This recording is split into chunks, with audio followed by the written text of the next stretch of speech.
Hello, आप सभी का स्वागत है हमारे यूट्यूब चैनल में। मैं एक सोहर गीत लेके आई हूँ जिसमें पति पत्नी का नोक-झोंक है।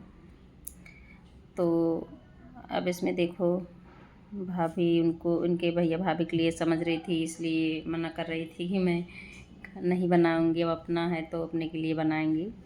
फ़िलहाल आप लोग वीडियो को फुल वॉच करना, सुनना, जैसे भी लगेगा कमेंट बॉक्स में अपनी राय ज़रूर देना। अच्छा लगेगा आप लोगों को। ओके, और लाइक शेयर सब्सक्राइब भी कर देना।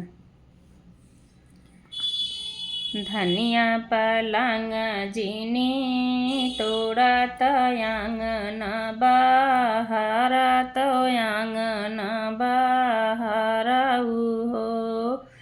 धनिया पलंग जीनी तोड़ा तयांगन बाहर तयांगन बाहर हो। धनाया जय है भौजियो भैया तो व्यंजन परोसिउ तो व्यंजन परोसिउ हो। धनाया जय है भैया यो भौजी तो व्यंजन परोसिउ तो व्यंजन परोसिउ हो।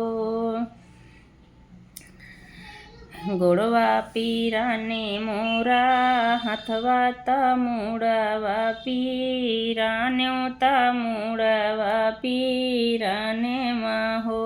पिया हमारे ता होई गए बुखरवा ता चूल्ही नाही बारब ता चूल्ही नाही बारब हो।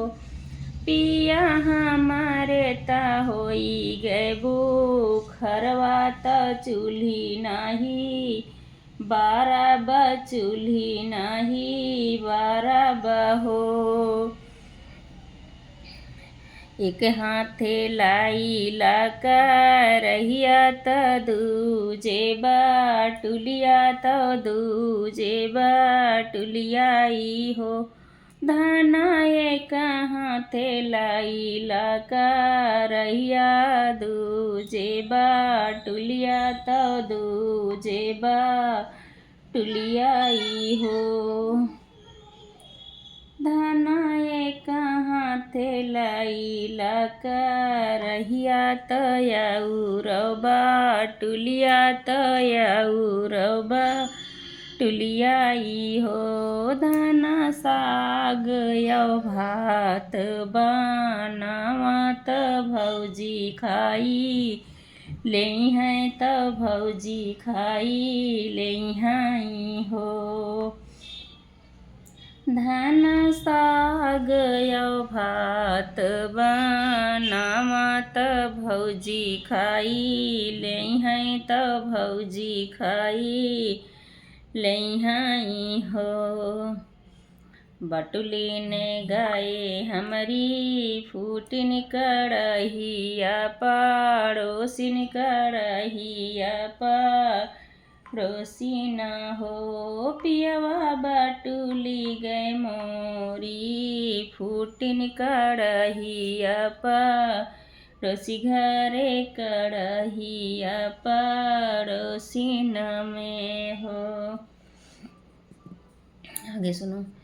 पिया नाही बाटे लकड़ियो ईंधन तकई से बनाइब तकई से बनाइब हो। पियवा नाही बाटे लकड़ियो ईंधन तकई से बनाइब तकई से बनाइब हो। तागे पति बोलते हैं। कौनो बहाना जीनी मारा तो भोजन बनावा तो भोजन बनावाऊ हो। धना कवनो बहाना जीनी मारो त भोजन बनावाऊ त भोजन बनावाऊ हो। धना तो हो राये भैया भाभी आई हैं बतावा काऊ खई हैं, बतावा काऊ खई हैं हो। धान तो हो राय भैया भाभी यही हैं, बतावा काऊ खई हैं, बतावा काऊ खई हैं हो। पियवा दूध यौ में मले आवा तो खीरिया बनाऊ बा, खीरिया बनाऊ बाई हो। पियवा जात्या ना बाजरिया तो दूध में मलाऊ तेऊ, खीरिया बनायूँ तो खीरिया बनायूँ हो। पिया जी बोल रहे हैं, गोड़वा पीरा ने तोरा हथवा ता मुड़वा पीरा ने ता मुड़वा पीरा ने ना हो। गोड़वा पीरा ने तोरा हथवा ता मुड़वा पीरा ने ता मुड़वा पीरा ने ना हो। दाना तो हो रे त भाई लाबू खरवा त कई से बनैबू त कई से बनैबू हो। दाना तो हो रे त भाई लेबू खरवा तो कई से बनैबू तो कई से बनैबू हो। नाही मोरा गोड़वा पीरानी तो नाही मोरा मुड़वा तो नाही मोरा मुड़वाई हो।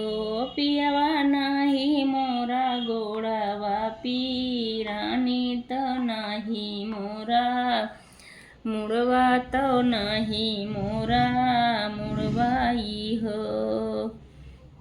पिया जाई बजरिया से लाऊं त व्यंजन बनायूं त व्यंजन बनायूं हो। पिया जाई के बजरिया से लायूं तो व्यंजन बनायूं त व्यंजन बनाई बहो। फिर पिया जी बोल रहे हैं, फूट गए तोहरी बाटुलिया, फूट गए तोहरी बाटुलिया करहिया पड़ोस गए, करहिया पड़ोस गईबा। दाना फूटी गई तोहरी बाटुलिया करहिया पड़ोसे, करहिया पड़ोस बाटै हो। दाना नाए बाटै लकड़िया इन्हन कई से बनबू तो कई से बनैबू हो। नहीं बाटै हम नैया ये बा हमरी बाटुलिया तयाऊ रौका रहिया तयाऊ रौका रहियाई हो। पिया भाई आयो भाभी मोरा आई हैं तो व्यंजन बनाइब तो व्यंजन बन